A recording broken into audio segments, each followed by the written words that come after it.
Boa noite, meus irmãos. A graça e a paz do Senhor Jesus. Amém.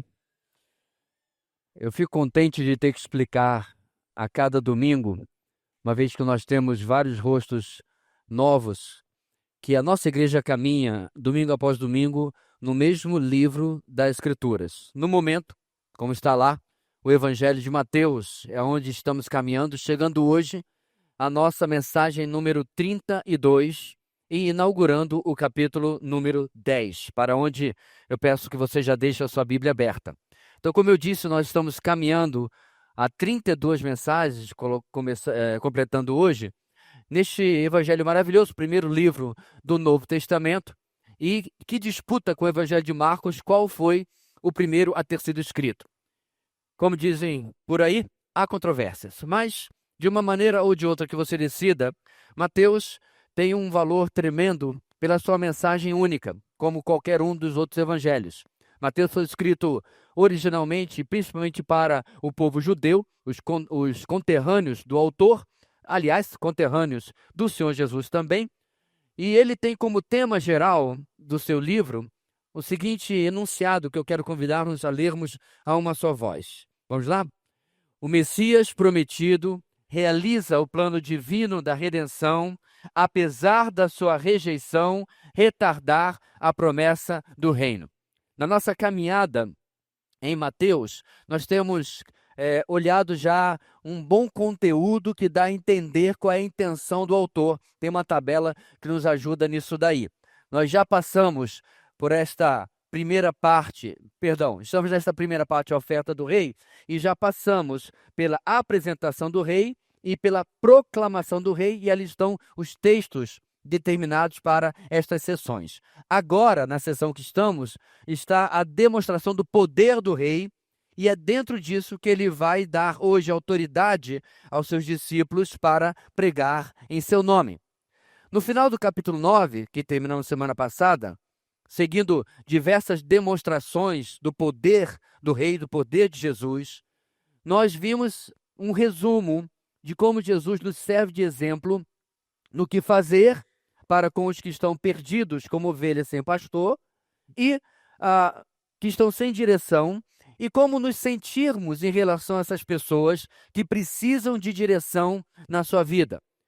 Era assim nos dias de Jesus, continua assim hoje em dia também. Pode ser uma pessoa tremendamente competente no seu trabalho, pode ser uma pessoa tremendamente competente até com a sua família, pode ser uma pessoa que está muito até resolvida, tudo ok, tudo andando conforme, ou nos conformes, mas espiritualmente, é isso que importa, sem Cristo estão todos perdidos como ovelhas sem pastor. A compaixão de Jesus para essas pessoas é evidenciada nas ações que ele faz por essas pessoas. Então, semana passada ele nos desafiou a orar para que o Senhor traga mais daqueles que estão nessas multidões perdidas para dentro da sua colheita, para dentro da sua seara, para trabalhar ao lado daqueles que, como ele, estão alcançando as pessoas. Ele quer transformar ovelhas perdidas em trabalhadores na sua seara.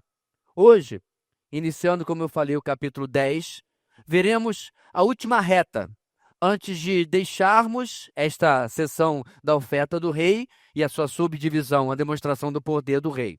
Serão as últimas mensagens antes de vermos o Messias, tão prometido, esperado pelos judeus, começar a ser passo a passo rejeitado pelo seu próprio povo.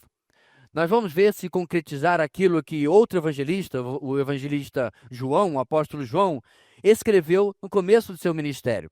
Lá nós lemos que Jesus veio para o que era seu, mas os seus não o receberam. Mas antes, se a colheita está pronta, como ele já disse, quais devem ser as nossas atitudes e preparativos para servir ao Senhor da colheita? Vamos começar hoje, irmãos, capítulo 10, do versículo 1 até o versículo de número 15. Mateus, capítulo 10, do versículo 1 até o versículo de número 15. Dá uma olhada à esquerda e à direita, se alguém precisa pegar uma carona com você. Vai dar para projetar hoje? Lá, daqui a pouco vai estar ali. E vamos ler, irmãos, esses 15 versículos a uma só voz. Mateus, capítulo 10, diz assim, vamos lá? Chamando seus 12 discípulos, deu-lhes autoridade para expulsar espíritos imundos e curar todas as doenças e enfermidades. Estes são os nomes dos 12 apóstolos. Primeiro, Simão, chamado Pedro, e André, seu irmão. Tiago, filho de Zebedeu, e João, seu irmão. Filipe e Bartolomeu, Tomé e Mateus, o publicano, Tiago, filho de Alfeu, e Tadeu. Simão, o Zelote, e Judas Iscariotes, que o traiu. Jesus enviou os 12 com as seguintes instruções: não se dirijam aos gentios, nem entrem em cidade alguma dos samaritanos. Antes, dirijam-se às ovelhas perdidas de Israel. Por onde forem, preguem esta mensagem: o reino dos céus está próximo. Curem os enfermos, ressuscitem os mortos, purifiquem os leprosos, expulsem os demônios. Vocês receberam de graça, deem também de graça. Não levem nem ouro, nem prata, nem cobre em seus cintos. Não levem nenhum saco de viagem, nem túnica extra, nem sandálias, nem bordão, pois o trabalhador é digno do seu sustento. Na cidade ou povoado em que entrarem, procurem alguém digno de recebê-los e fiquem em sua casa até partirem. Ao entrarem na casa, saúdem-na.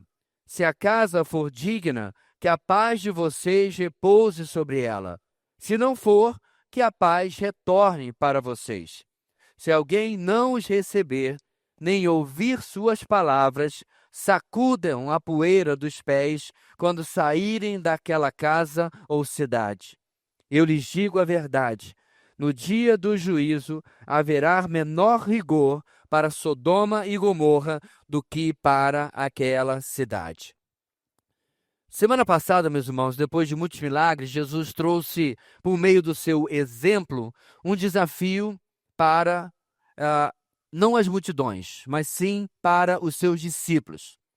Eles, os seus discípulos, testemunharam o zelo, o amor e o cuidado do Messias com as pessoas. Testemunharam através do ensino dos milagres que libertaram essas pessoas dos seus sofrimentos.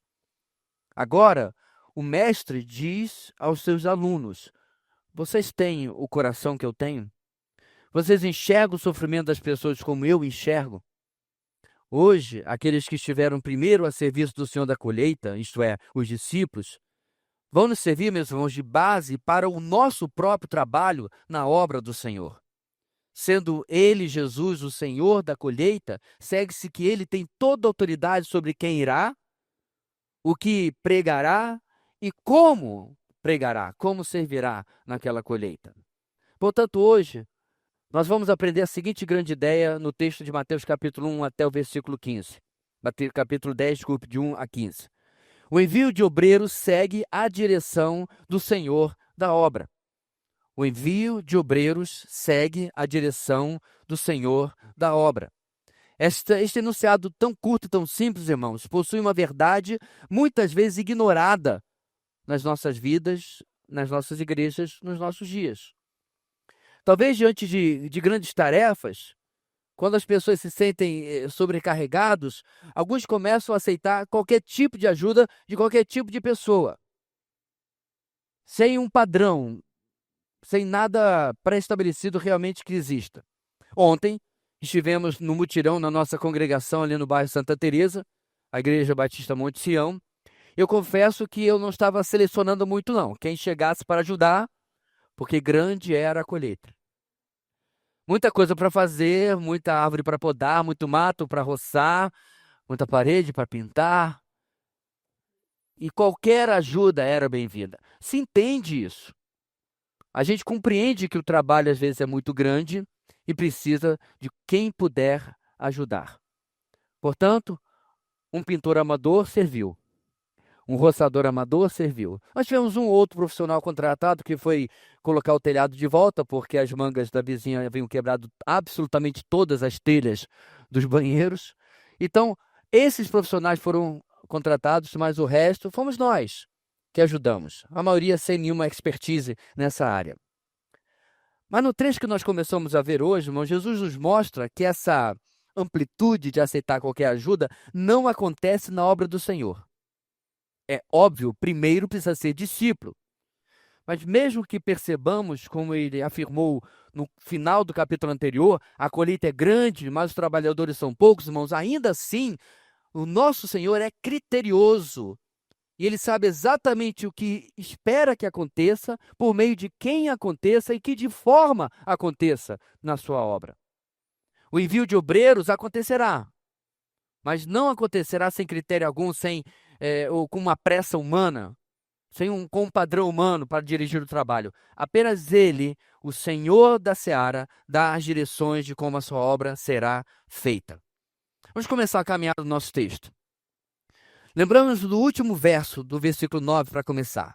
O último verso do versículo 9 diz o seguinte: peçam, pois, ao Senhor da colheita, ao Senhor da Seara, que envie trabalhadores para a sua colheita. Então, com certeza devemos orar, sem dúvida nenhuma. Senhor, tem muita coisa para fazer, traz mais gente.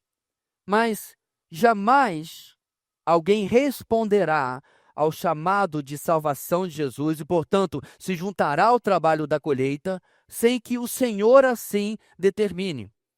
E muitas vezes ele nos surpreende até mesmo em quem ele escolhe para trabalhar. Em primeiro lugar, meus irmãos, nós vamos olhar o versículo 1 até o versículo 4 e vamos aprender o seguinte esta noite. O Senhor da obra escolhe soberanamente e não por causa de nós. O Senhor da obra escolhe soberanamente e não por causa de nós. Bem, nós não sabemos, só para dar um pouquinho de contexto, irmãos, se o capítulo 10 é uma sequência imediata ao diálogo da semana passada ou se passa algum tempo. Nós não temos como saber. Porém, é bem possível que seja uma coisa aconteceu e depois Jesus já convoca o que nós lemos agora no começo do capítulo 10. De qualquer forma, a ligação lógica planejada pelo escritor Mateus é óbvia. Os discípulos iriam experimentar agora em primeira mão como a colheita era grande de fato e como os trabalhadores realmente eram poucos. Jesus, irmãos, tinha multidões de seguidores, mas eram esses 12 que lhe davam, inclusive, a qualidade e o título de Rabi, ou seja, mestre, porque eles eram os seus alunos, os seus discípulos. Esta era uma prática judaica muito comum. Quando alguém se destacava no conhecimento da Torá, das Escrituras do Antigo Testamento, e toda ela, na verdade, outros o seguiam para aprender mais com ele. Isso, obviamente, era muito mais comum entre os religiosos, mas acontecia também com alguém, digamos assim, leigo, é até curioso chamá-lo assim, como Jesus, porque ele não era nenhum fariseu, nenhum saduceu, nenhum escriba, né? Ele só era senhor e rei, mas isso naquela época não importava aos religiosos. O fato é que ele era mestre e esses eram os seus alunos, os seus discípulos. E apesar, irmãos, de que todos os crentes, todos, do que se converteu neste exato segundo em algum lugar do mundo, ok? Até o último que se converteu mais há 30, 40, 50, 70, 80 anos atrás, pouco importa, todos os crentes são discípulos de Jesus em um sentido mais amplo. Mas aqui nós temos esses em um sentido mais restrito, porque mesmo fora dos 12, haviam outros que seguiam a Jesus, mas esse é um grupo especial. Então no verso 2, Mateus já implementa um outro título para esses 12. Ele já os chama de apóstolos, que significa os enviados. Apóstolo é um termo grego que vem do verbo grego apostoléo, que significa enviar. Literalmente pode significar enviar o seu filho no supermercado para comprar alguma coisa. Não é um termo espiritual, não é um termo especial. É que Jesus dá a ele uma conotação diferente, uma denotação, diferente, o significado em que agora é um título daqueles que são enviados por Jesus. O apóstolo era alguém, nesse caso, delegado com uma atribuição, uma missão, um mensageiro, alguém enviado com ordens a cumprir. O título, irmão, só para você saber, eventualmente também foi aplicado a outros fora dos 12. Barnabé é chamado de apóstolo, Timóteo também é chamado de apóstolo e, obviamente, o apóstolo Paulo. Porém, irmãos, aqui nesta lista, nós temos 12 nomes muito especiais. Bem, na verdade, nós temos 11 homens especiais, 11 nomes especiais, se é que você sabe de quem eu estou falando. Um é o nosso ego que, enfim, está aqui porque estava no começo, mas nós vamos ver na lista que ele é bem identificado com que tipo de pessoa ele é. O foco do nosso primeiro ponto, está escrito ali, e da nossa primeira parte do texto, irmãos, é nessa escolha soberana de Jesus. Mas antes perceba que essa escolha começa com uma imputação de poder, de uma colocação de poder sobre outros, porque esses eram homens comuns. Eles eram homens como eu e você. Infelizmente, a Igreja Romana deu a esses e a outros um título que, detalhe, não é exclusivamente deles, de chamá-los de santos. Porque, literalmente, meus irmãos, santo significa separado. Santo não é perfeito, santo não é sem pecado. Está aqui, ó, Santa Luma, São Rodrigo. Porque a palavra de Deus diz claramente também que todos os cristãos, como eu disse agora, são discípulos e todos os cristãos são santos. Então não há nada de especial nesses homens. Nada de especial. Porém, o texto diz que Jesus deu-lhes autoridade. Essa imputação de autoridade, essa imputação de poder, meus irmãos, derruba qualquer orgulho ou vaidade que vemos hoje, e na verdade há muito tempo, em determinadas figuras pseudo-cristãos. E seus admiradores também. Esses homens aqui eram comuns, mas eles tinham uma característica admirável. Eles não se iludiam de que eram alguma coisa a mais. Eles não iludiam as pessoas, dizendo que vinha deles qualquer poder para curar ou operar qualquer sinal. De fato, Pedro e João, mais adiante, quando estão em Jerusalém, entrando pela Porta Formosa, na famosa passagem de Atos capítulo 3, depois de curar o homem que está ali na Porta Formosa, a multidão começa a olhar para eles admirada, embasbacada, sem saber o que falar. O que Pedro e João respondem, irmãos? Atos 3,12. Israelitas, por que isso os surpreende?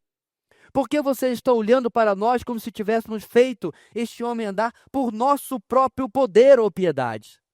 E aí eles começam a anunciar quem de fato havia curado o homem na Porta Formosa, Jesus de Nazaré.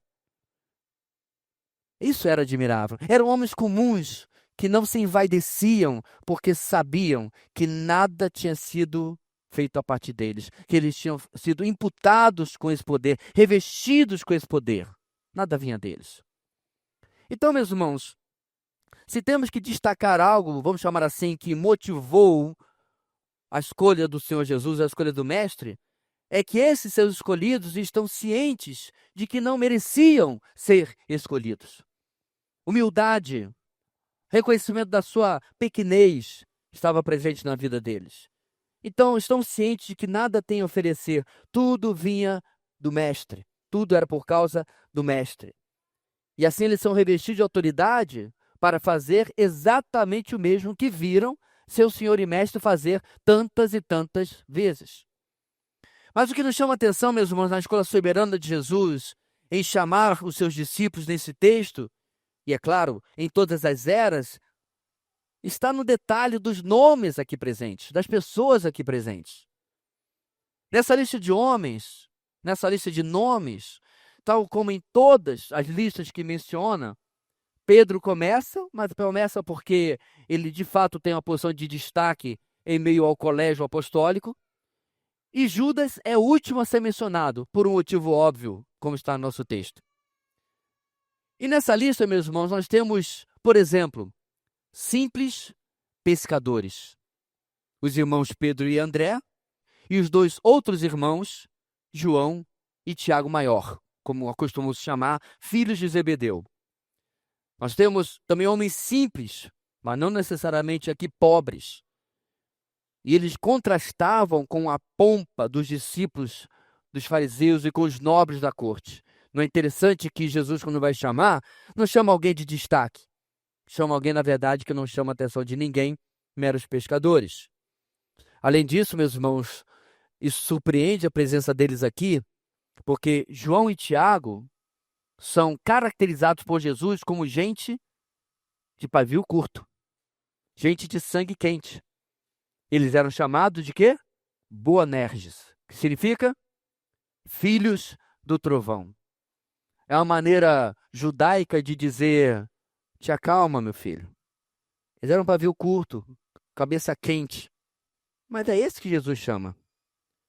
Dentre esses nomes, gente, além de pessoas simples como os 4 pescadores, surpreende a gente porque tem gente com história contraditória, tem gente com história conflituosa. Por exemplo, nessa lista nós temos o pária, o proscrito, o ostracionado pela sociedade, que nós vimos na mensagem número 27. É claro, estou me referindo ao autor do texto, Mateus. Mateus era cobrador de impostos, ele tinha a função de cobrar dos seus compatriotas e entregar aos invasores romanos. Digamos que ele não era exatamente uma unanimidade, né? Ninguém gostava dos cobradores de impostos. E se havia, irmãos, alguém que particularmente odiava os cobradores de impostos e todos os outros colaboradores com os romanos, essas pessoas eram os zelotes. Quem eram os zelotes? Zelotes eram revolucionários tentando libertar Israel, ou seja, os judeus, do domínio romano. E no nosso texto nós temos um deles, Simão o Zelote. Eles eram a resistência armada. Eu li no dicionário bíblico que explicou que os zelotes eram um grupo político-religioso radical judeu do século I. Nacionalistas fervorosos que se opunham violentamente ao domínio romano na Judéia, defendendo a expulsão dos demônios e a restauração do governo teocrático, ou seja, governado por Deus, acreditando inclusive que a violência era justificada diante da dominação e da presença romana para defender a fé e a liberdade dos judeus. Agora, para pensar, meus irmãos. Só o nosso Deus, só Jesus, colocaria um traidor do povo e um revolucionário no mesmo grupo. Eu não sei quem chegou primeiro, mas que deve ter sido um encontro constrangedor, incômodo. Nós não sabemos até que ponto um conheceu o outro, sabia da história do outro, mas eventualmente, nem num coffee break, eu não sei, uma paradinha nas missões para dar um descanso. E aí, onde você é? Eu sou da cidade aqui perto e tal. O que você fazia antes de seguir a Jesus? Então, não gosto de falar disso muito, não, porque coisa do passado. Diga aí o que é. Então, eu era publicano. Hã? Eu era publicano. Não entendi, tá falando muito baixo. Eu era publicano. Eu vejo Simão, mas dando 3 passos para trás, já procurando a espada. Porque, como disse o dicionário bíblico, era um grupo armado, radical, que vivia fazendo emboscada para soldados romanos. Com certeza, eles odiavam os colaboradores que ajudavam os romanos. Se havia, meus irmãos, um laboratório onde a conversão era testada, pelo menos para esses dois, estava aqui, Mateus e Simão juntos.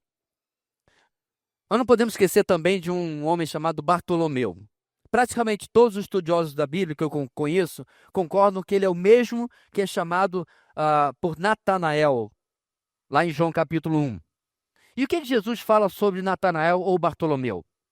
Aí está um verdadeiro israelita em quem não há falsidade. Em outra versão, em quem não há dolo.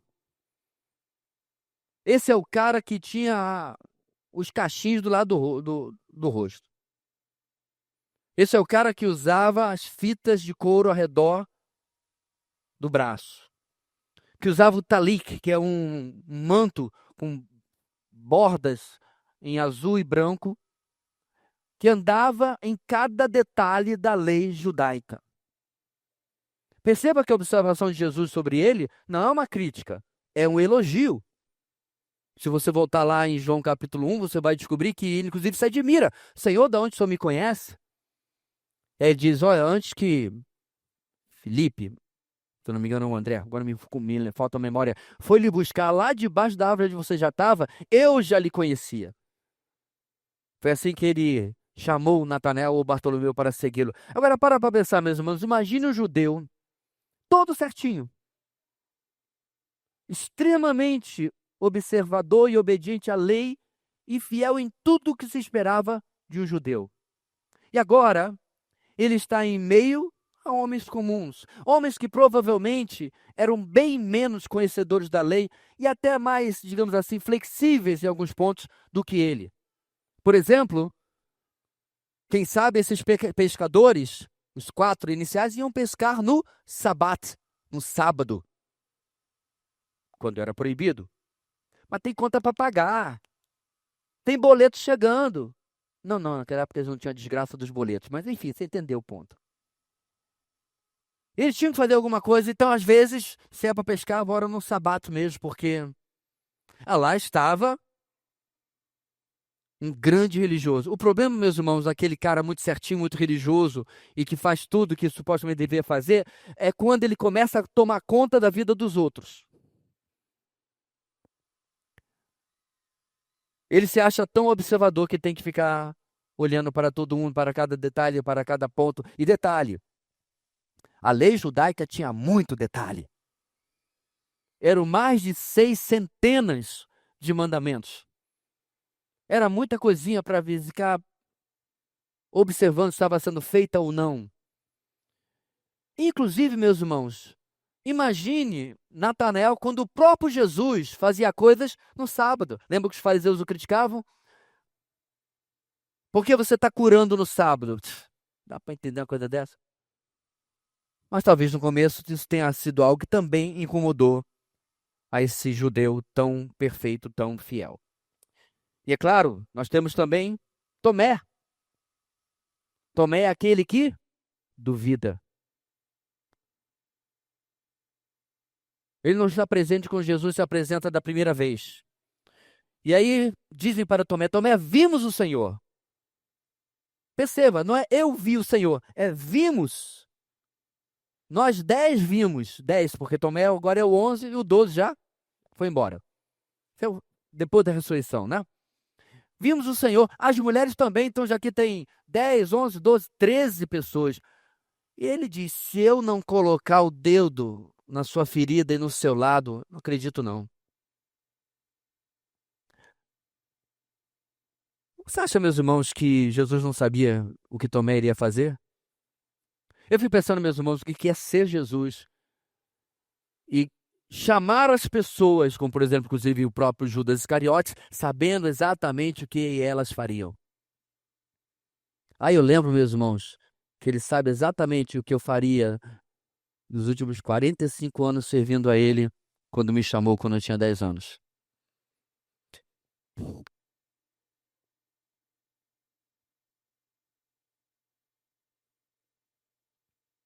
E ainda assim ele nos chama. Ele chama Felipe, o questionador. Mostra-nos o Pai. Faz isso, faz aquilo. E a lista termina, meus irmãos, com o segundo Judas.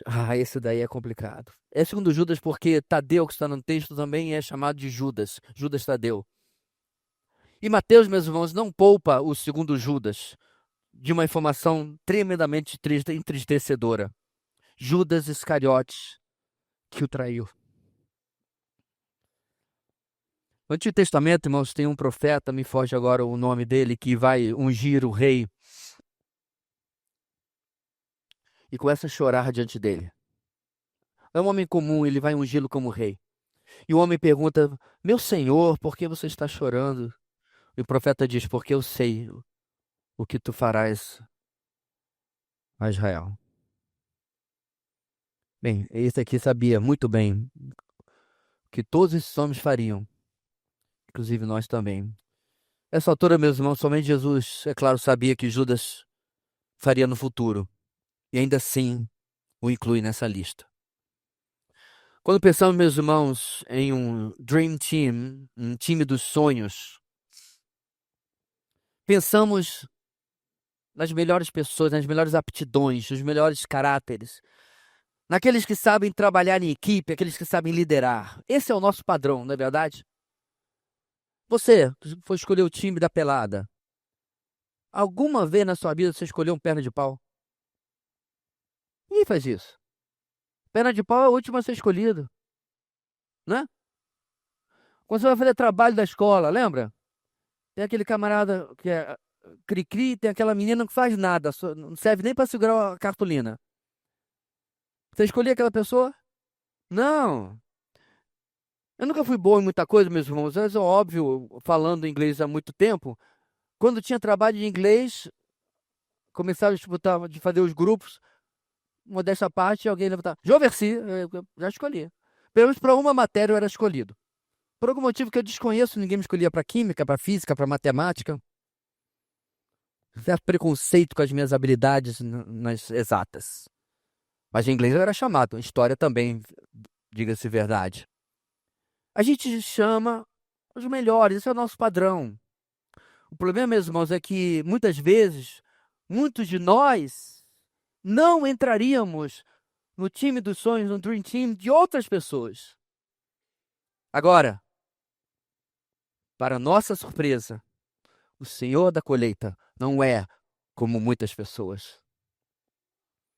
E aqui estamos nós.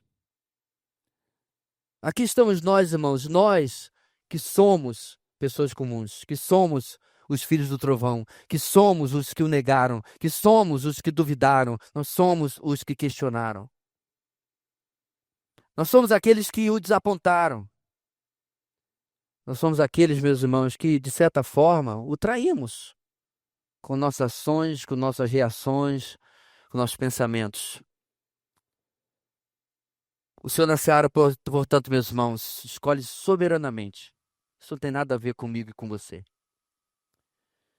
Na sequência do nosso texto, depois então de escolher soberanamente os mensageiros, escolher de forma unilateral, sem absolutamente nenhuma participação qualquer deles ou de qualquer outra pessoa, o Senhor agora vai definir a mensagem que eles devem propagar. Podemos pensar, meus irmãos, até que isso é óbvio para nós entendermos hoje em dia. Devemos propagar o Evangelho. Não há salvação em nenhum outro nome, e você deve responder ao nome de Jesus com arrependimento e fé. Isso significa abandonar a vida antiga e crer que a vida nova que Ele lhe dá vale a pena. E que a vida eterna é uma certeza. Simples. Esse tem que ser pregado hoje.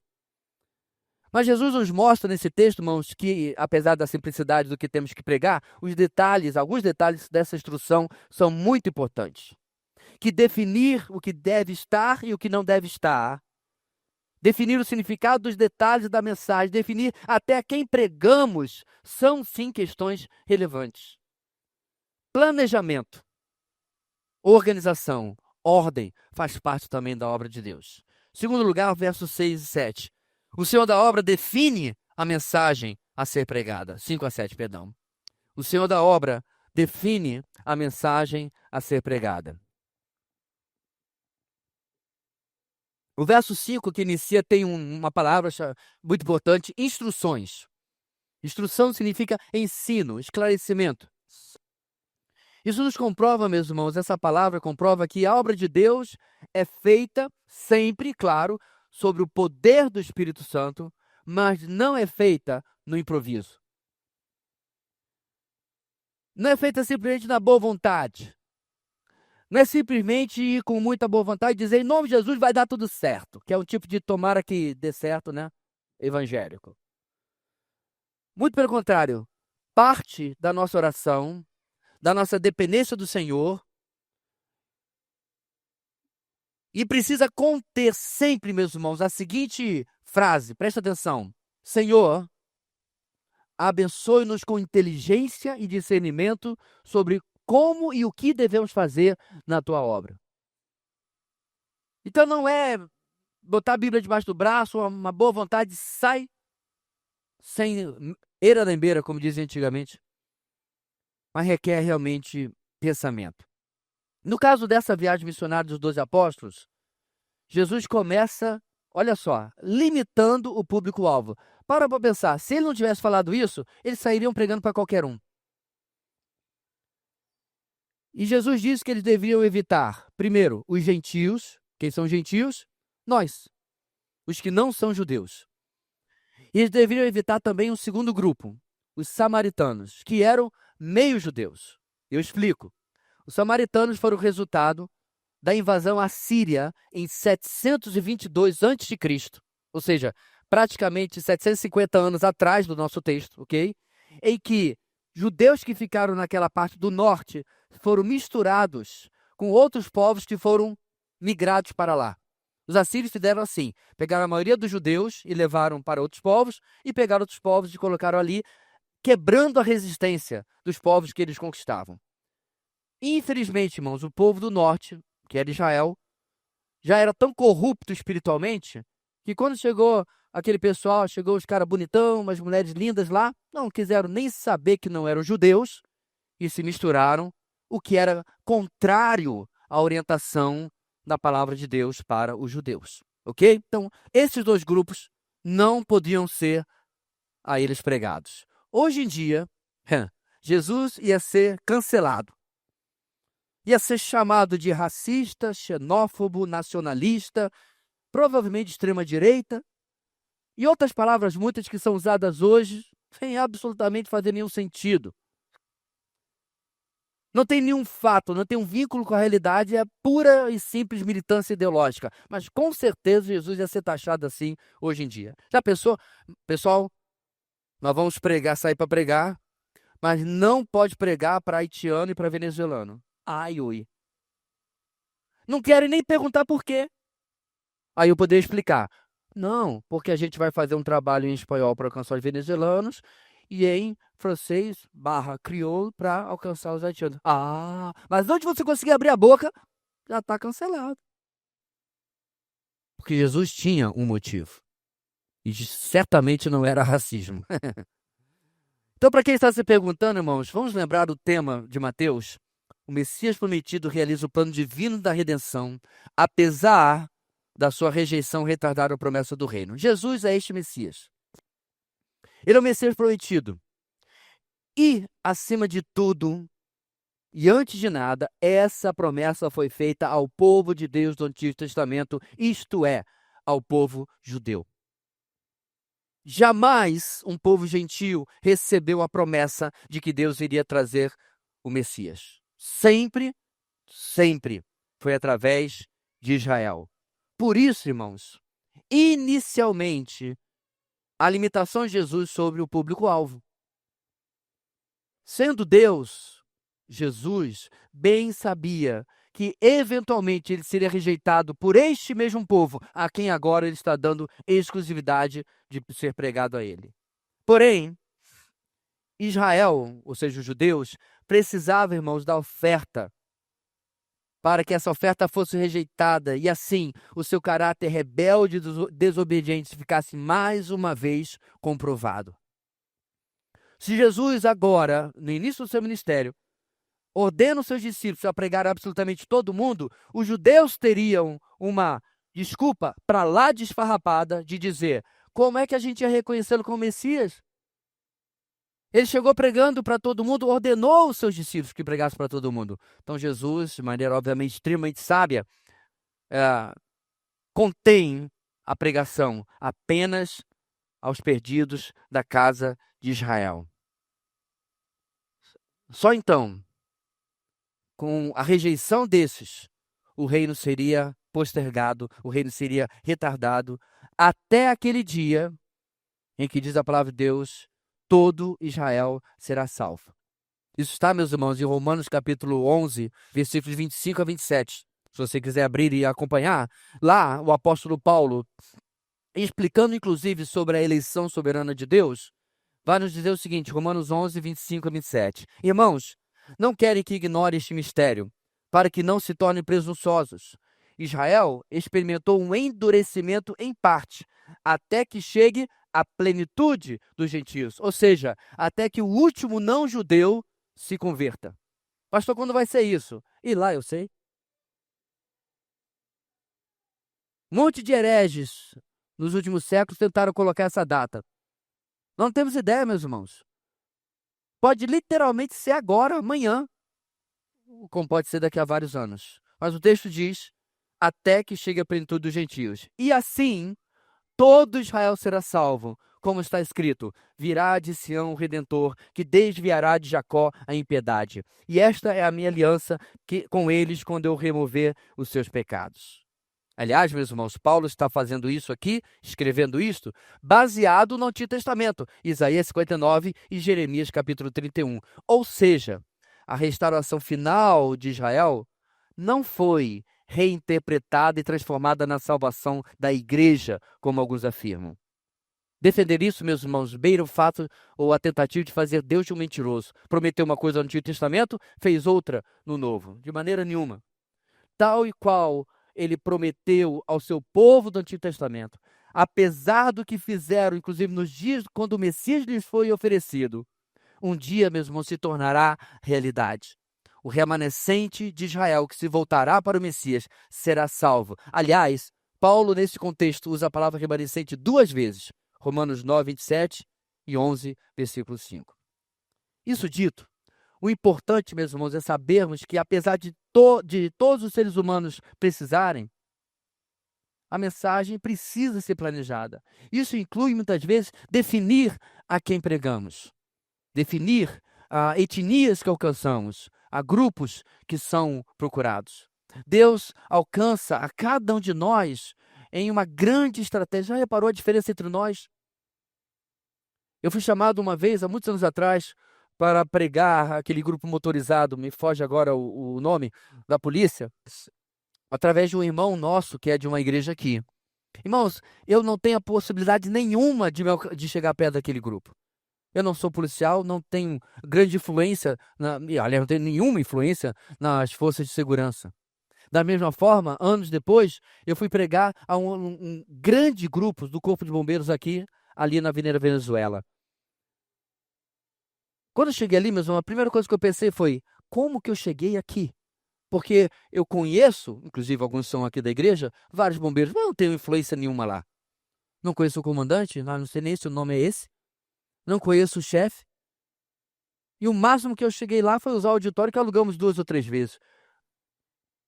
Agora eu sei que quer seja naquele grupo motorizado da PM, quer seja entre os bombeiros, quer seja entre os médicos de Boa Vista, quer seja entre os imigrantes, quer seja entre a comunidade venezuelana, Deus tem colocado pessoas específicas para alcançar grupos específicos. Irmãos, Deus joga xadrez enquanto a gente está apanhando em damas. Nosso Deus é um estrategista. Ele sabe exatamente o que ele faz, quando ele faz e como ele faz.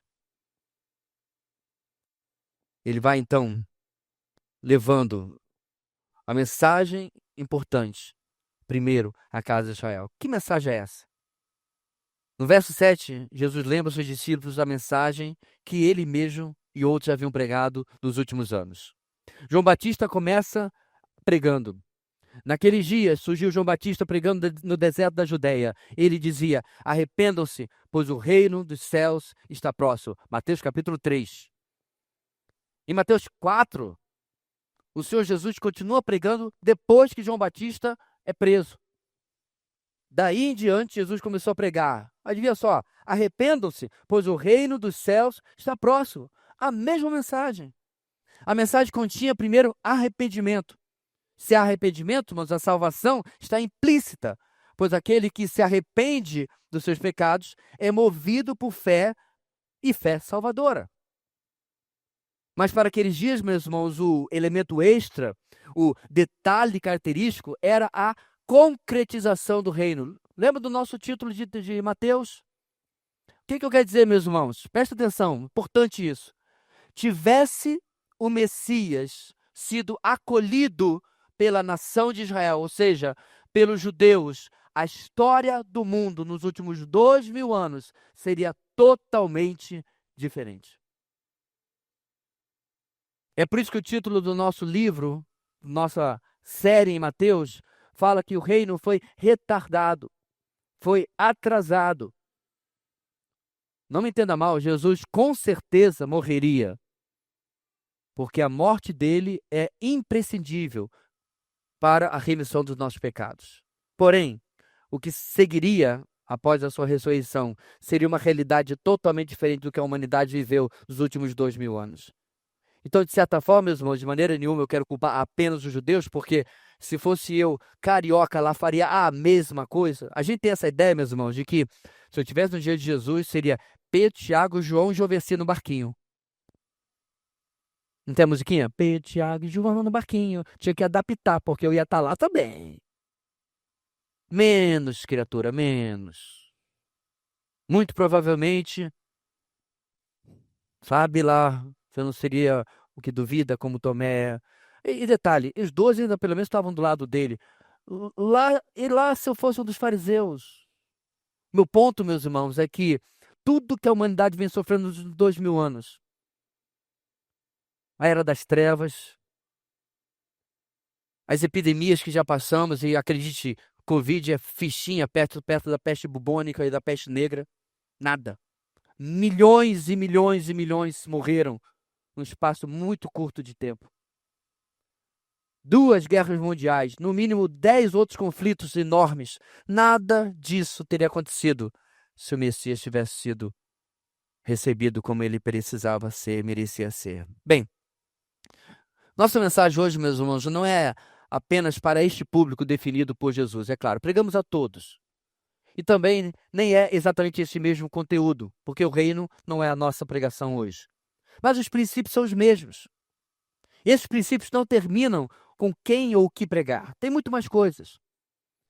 Jesus vai nos dar aqui, meus irmãos, dicas para aplicarmos na nossa vida servindo. Na sequência final do nosso texto, Jesus define qual deveria ser o comportamento nosso dos seus mensageiros. Então, novamente, meus irmãos, isso aponta para a ordem esperada na obra de Deus. Ordem, disciplina. Não é de qualquer jeito, não é apenas na boa vontade. Nada disso basta. Com algumas ações sendo até exclusivas, é claro, para o contexto daqueles dias, ainda assim Jesus nos deixa, meus irmãos, princípios importantes para aplicarmos hoje em dia. Então, em terceiro lugar, do versículo 8 ao 15, já teve um spoiler ali, o Senhor da obra determina o proceder na obra. Ele escolhe soberanamente, ele define o que vamos pregar e define como vamos proceder, como vamos agir. Então vamos lá, meus irmãos. Verso 8 primeiro. Ele começa com a instrução que os mensageiros de Deus devem realizar as obras de Deus. Mesmo que não sejam, meus irmãos, literalmente as mesmas realizadas aqui, nem da mesma forma, essas obras ainda assim estão ao nosso alcance por meio da oração. O que eu quero dizer? Nós, irmãos, como os representantes de Jesus hoje, não podemos perder qualquer oportunidade de interagir, ter compaixão do sofrimento humano e orar pelos enfermos e por aqueles que enfrentam as trevas. Trabalhei um pouco, mas conheço bastante uma das melhores capelãs de hospital de hoje em dia, que é a irmã Helenivação. E essas histórias, meus irmãos, de gente que é alcançada nessa situação tão difícil, tão vulnerável, que é a internação, o lidar com a doença. Começa quando alguém tem a compaixão de sair da sua zona de conforto no seu dia a dia, ir visitar, ir levar esperança, ir levar às vezes uma simples oração. Percebam, irmãos, os apóstolos, estes do texto, receberam autoridade para executar de fato essas ações, tal como Jesus fazia. Então, deixa eu deixar bem claro para você. Quando eles iam a uma cidade e encontravam um cego, ou um mudo, ou um aleijado, ou um endemoniado, eles literalmente poderiam dizer: enxergue, fale, ande, seja liberto, ok? Eu e você, preste bem atenção, meus irmãos, não temos a mesma literal, Ctrl+C, Ctrl+V, autoridade que Jesus tinha e os apóstolos tinham. Eu sei que é difícil, às vezes, entendermos isso, porque tem tanto picareta promovendo a quarta-feira do milagre, ou o canto da cura, ou sei lá o quê. que quantas e quantas pessoas vão atrás de falsas esperanças. Eu já sabia, o pastor Batista, ele não crê no sobrenatural, não. Isso aí é fake news. O que nós precisamos definir, meus irmãos, é que apesar de eu não poder ordenar como eles faziam,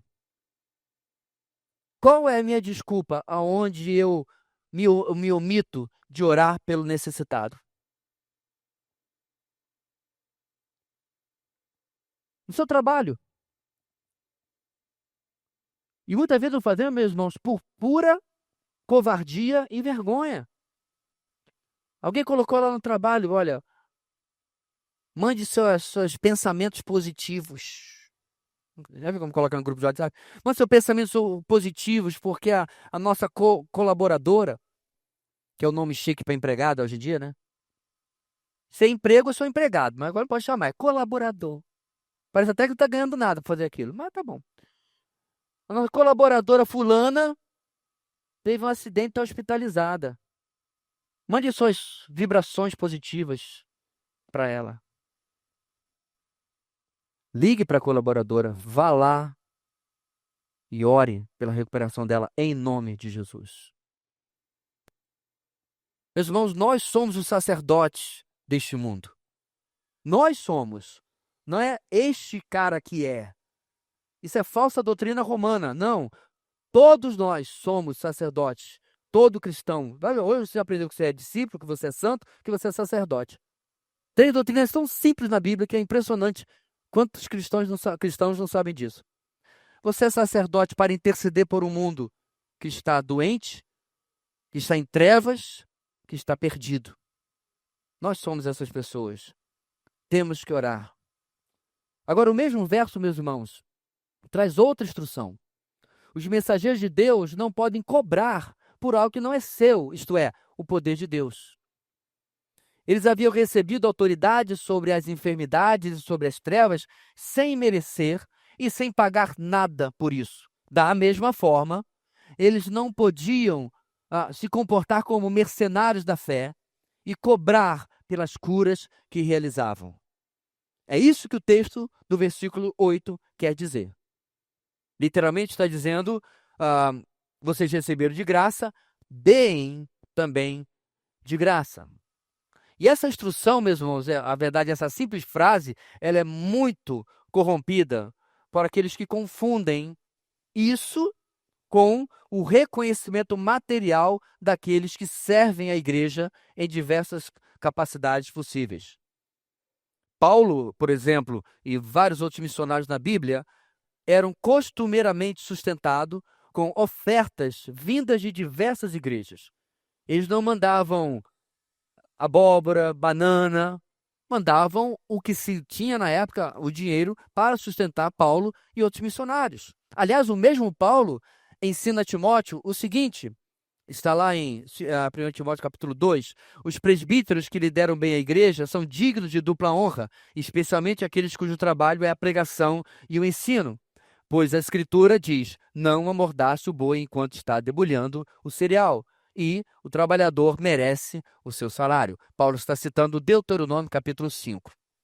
Portanto, irmãos, o que Jesus aqui está ensinando não é contra e nem contradiz o sustento ministerial. Jesus se refere à troca das operações do poder de Deus, que eles não tinham nenhum controle ou autoridade em si mesmos, certo?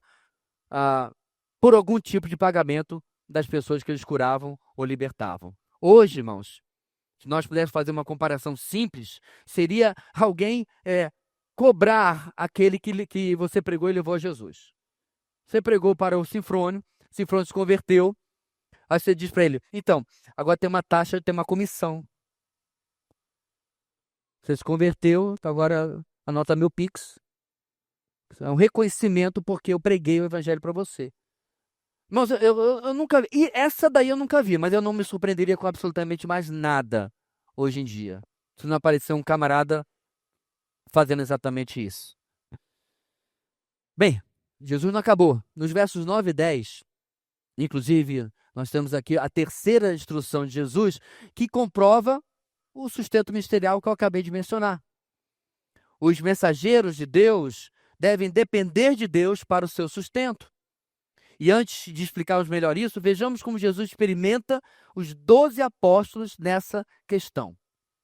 Jesus começa, irmãos, com o óbvio: nada de dinheiro. No caso, ouro, prata e cobre, que eram metais dos quais as moedas da época eram cunhadas. Depois ele completa com simplicidade de bens. Eles literalmente, irmão, se você ler o texto, viajaram com a roupa do corpo, ou pelo menos com aquilo que já possuíssem. Eles não deviam fazer uma grande produção, mas antes já partir e pregar. Aí alguém pergunta: e aí, como é que vai se virar? Porque Jesus, claro, completa. Jesus completa mostrando, meus irmãos, que a dependência não acabaria com falta ou necessidade por parte dos discípulos. Não. Isso está inclusive na última frase do verso 10. Pois o trabalhador é digno do seu sustento. Eles seriam mantidos, eles seriam cuidados. Isso nos leva, irmãos, à quarta instrução de Jesus sobre como trabalharmos na obra dele. Os mensageiros do rei devem ser cuidados por aqueles a quem eles ministram. A dignidade de cuidado com eles não se traduziria, meus irmãos, em bajulações, em elogios, em serem exaltados. Não. Seriam em coisas simples, como hospitalidade. E, obviamente, o alimento que viria com ela. Você convidar alguém para pernoitar na sua casa e não oferecer uma janta, pelo menos eu sei que não é coisa de brasileiro. Com certeza não era coisa também no Oriente Médio. Isso em si, meus irmãos, que Jesus coloca os seus discípulos, seria um teste já de quem receberia e de quem não receberia a mensagem: arrependam-se, porque é chegado o Reino de Deus. A casa da paz, a casa de alguém digno, responderia à saudação deles de shalom e, obviamente, a mensagem, retornando o shalom, retornando a paz.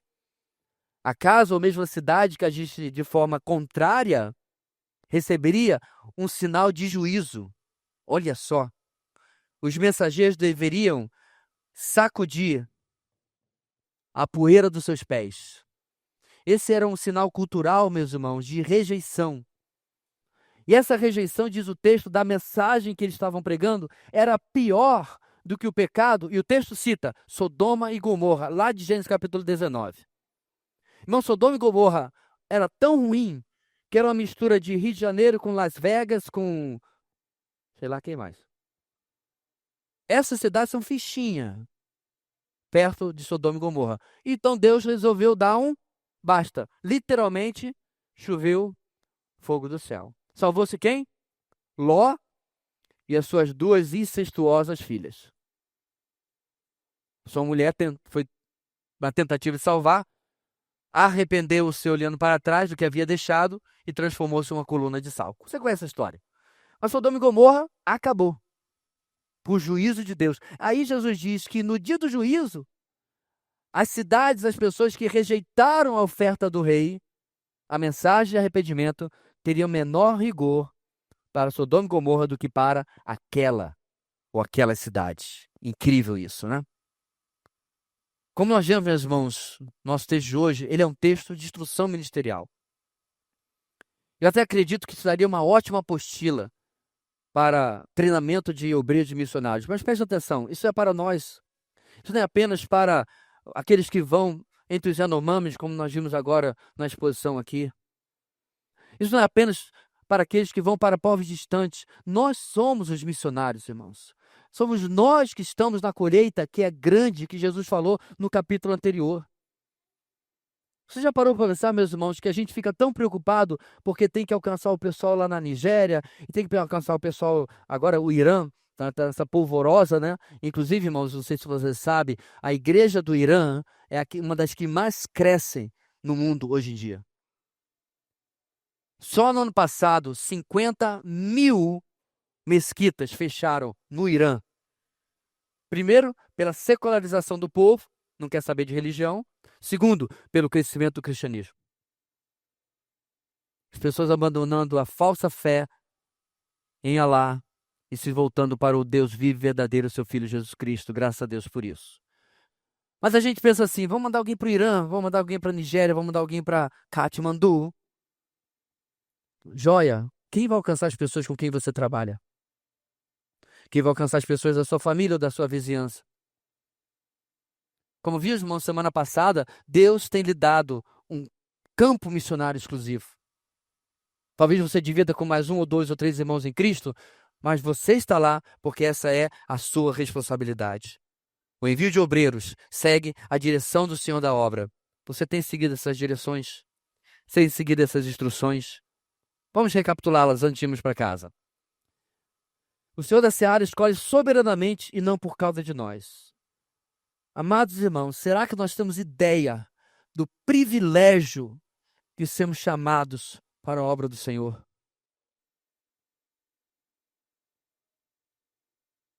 As pessoas se impressionam porque alguém é ministro do Supremo, prefeito da cidade. Algumas igrejas, se chega um político, deputado, tudo mais, ele obrigatoriamente tem que ser reconhecido e dado o microfone. Graças a Deus, quase 23 anos, nunca aconteceu nesta igreja. E continuará não acontecendo. Alguém perguntou a um homem de Deus, pela sua influência na sua sociedade, no seu bairro, você não acha que você poderia concorrer a um cargo público, ao vereador ou a deputado estadual? A ele, meu querido, eu sou ministro, eu vou andar para trás? Ele se referia a ministro do Evangelho. Coisa que, apesar de quererem colocar apenas sobre nós, pastores, irmãos, todos esses títulos eu acredito que cabe a qualquer cristão. Você é um ministro, você é um servo do Evangelho. Você já imaginou o privilégio que isso é? Estar na obra do Senhor, algo que não é restrito apenas a pastores ou missionários, mas a todos nós. O Senhor da obra define a mensagem a ser pregada. E aí eu tenho que perguntar, irmãos, eu tenho pregado com fidelidade, com exatidão, o conteúdo da mensagem do Evangelho? Eu tenho feito a mesma coisa com a sã doutrina? Às vezes, amados, nós ficamos tão preocupados em alcançar alguém com a verdade que nós escamoteamos a verdade. Vocês lembram da história que eu já contei há muito tempo atrás de uma igreja que estava procurando um pastor em São Paulo? E aí indicaram um determinado candidato que estava nesse momento sem pastorear, e ele foi conversar com a liderança. E aí a liderança disse para aquele candidato que na assembleia da igreja havia se decidido que eles teriam uma abordagem mais amigável com a sociedade, com o bairro. Então, diversas ações sociais para serem mais queridos pelas pessoas. Mas também queriam mudar como o púlpito, como a pregação era vista, porque numa pesquisa que fizeram, alguns acharam que a igreja é muito acusativa, condena muito, fala muito de que isso ou aquilo é errado. E o nosso irmão candidato já começou a ficar preocupado com toda essa...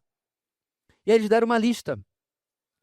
Na pregação ele não poderia falar sobre inferno. Não poderia falar sobre pecado. Não poderia falar sobre condenação.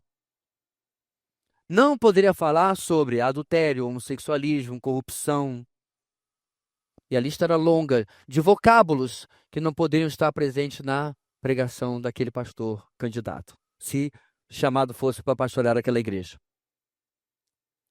E ele respeitosamente disse: eu não sou o candidato que vocês procuram, porque eu faço tudo isso daí. Sabe por quê? Porque está tudo aqui. Não há, meus irmãos, como pregarmos a verdade escamoteando a verdade. Ela deixa de ser verdade. Falar do céu sem reconhecer a realidade de um inferno é meia verdade. Fala de salvação sem dizer do que estamos sendo salvos é meia verdade. É como tentarmos jogar uma boia para alguém, dizendo: olha só, eu não quero dizer que você está se afogando. Quem sou eu para te julgar? Isso eu estou falando com a pessoa que já bebeu 3 litros d'água. Mas eu poderia lhe jogar esta boia? Do jeito que está hoje, meus irmãos estão perguntando: mas você quer inflável, quer isopor, quer essa aqui que é aprovado pelo Inmetro? Vai escolher a mensagem para a pessoa que está se afogando. Aliás, Então aqui os bombeiros que vão confirmar para você. Se alguém está se afogando, você tenta salvar. Se ela tenta lhe abraçar, você dá uma bem aqui, ó. Tem um nervozinho que passa aqui para a pessoa dormir. Pastor, que violência? Não, porque se ela lhe agarrar, morre os dois. Você nocauteia a pessoa para salvar. Esse, meus irmãos, é a urgência de se salvar alguém. Charles Spurgeon dizia que se as pessoas forem para o inferno, que seja pulando por cima de nossos corpos mortos. Ou seja, não há mais nada que eu possa fazer por elas. Mas às vezes, meus irmãos, as pessoas não são salvas porque a nossa mensagem está politicamente correta demais. Escamoteada demais. Me lembrei de um fato, compartilhar com os irmãos há 20 e... Agora esqueci a idade do WhatsApp, 28, né? 28 anos atrás, menino novo, não, barriga grande já não, mas enfim, recém-casado. Lá fomos nós fazer ultrassom, primeiro filho, tão desejado, tão planejado, uma maravilha. E aí o doutor mostrou preocupação. Aí eu pedi que a Leila saísse, fosse para a sala de espera, porque ele estava assim, comendo pelas bordas, sabe? Falando e não falando, e eu não sabia o que fazer. Eu falei para ele, doutor, minha esposa saiu, deixa eu lhe falar uma coisa. Eu entendo de duas coisas na vida, Bíblia e computador. O resto eu só dou minhas cacetadas, mas Bíblia e computador, eu sento contigo aqui e a gente fala o dia inteiro. Eu não estou entendendo o que eu devo fazer. Eu vou para casa, eu vou viajar, eu marco a consulta para a semana que vem. Aí ele disse, não, a sua esposa está em pré-eclâmpsia, corre risco de vida. Vá agora para o seu obstetra. Eu falei, agora você falou. Parece que hoje mesmo nós estamos na frente de pessoas condenadas à morte e morte eterna. E nós estamos falando do tempo. Aliás, tem a música do Casting Crowds que é exatamente isso. Talking about the weather. Estou falando do tempo, inclusive em lugar de falar do que realmente é importante. Finalmente, irmão, o Senhor da obra determina o proceder na obra. Nosso comportamento reflete, meus irmãos, o ensino que eu carrego. Ele reflete o testemunho cristão como definido pela palavra de Deus, pelo próprio Senhor Jesus. Será que eu tenho vergonha de pregar porque o meu comportamento não corrobora o que eu vou pregar? Às vezes, meus irmãos, o mundo hoje já vai para uma década que estamos assim tão politicamente polarizado, e eu entendo a sua frustração, eu entendo a sua ira até, acredite-me.